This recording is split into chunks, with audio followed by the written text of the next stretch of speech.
operation va mu muliro bweneeyita gwe ne weesisigiriza naye ng'oli mu muliro era nga tugenda kwogera tubuulirire tukulage Mukama kyayagala okukola gwe n'okigayaliriramu tolowooza nti eriddawo naye eribeera operation va mu muliro. Ebiseera biyinza okuba nga bituuse oli n'agayalirira ne bimuyitako ne bibanga tebiridda. Kyekyakaabya Yesu. Wangi.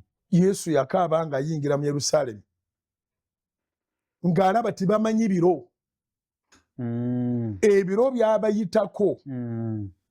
N'agamba singa mubadde mumanyi ebiro mwandikozesezza ebiro. Seasons come, seasons go. Kikulu nnyo okwetegereza ekintu ekyo. Si mu kusaba kuno kwokka. Era nga bootera okunyanjula nti omusumba obugingo mugenda kukola program atuwe ekigambo ekituzimba. Ekigambo ekituzimba si mu bulamu obw'oku nsi. Naye bulamu obututwala mu ggulu. So twogere kati ku bulamu obwa wano. Tozannyiranga mu sizoni yo.